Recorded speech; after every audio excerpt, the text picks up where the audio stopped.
जोन के घरी तहलका मचौले बा प्रमोद प्रेमी के तरज ह।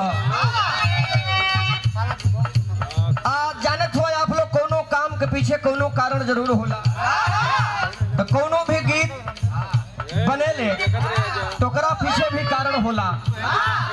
आजकल के जमाना के देखते हुए कभी लोग अथाह सागर होते हैं हमारे बीच में बैठे हैं गुरु गणेश अखाड़े से, बहुत ही अच्छे कवि आदरणीय मकर ध्वज गुरु जी, और मंच पर मंचासीन है हमारे गणेश गुरु के अखाड़ा से आदरणीय कैलाश कवि जी। मैं सभी लोगों का पैर छू करके प्रणाम करता हूँ, लेकिन मास्टर संकेत करत हूँ कौनो ए बबीता जी कौनो तोहरिए जैसन सुघर साघर लड़की भाई भगवानों का लीला परम्पार है। सज धज के रोड पर निकलल है, कोनो मंचला किस्म के लड़का देखलस तो तोपल समझावत हो, यह समझौले बका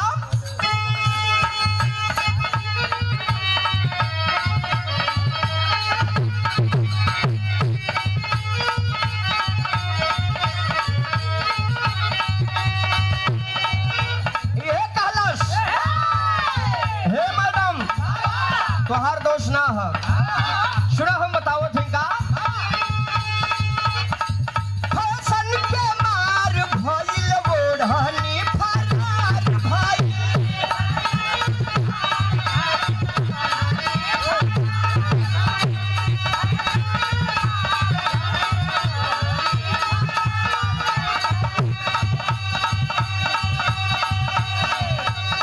नहीं नवेली सन के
भयो मरुदन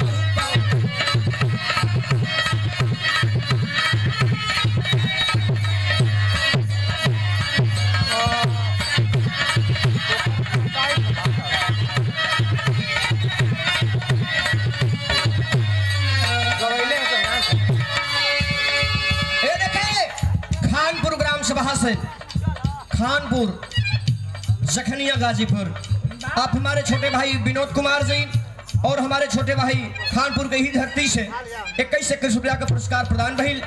मालिक सुखी रखे सबके यथाउचित नमस्ते प्रणाम हो। लेकिन हाँ मालिक से हमारी यह प्रार्थना विनती बा कि जेकरे खातिर है सब लोग आज जुटल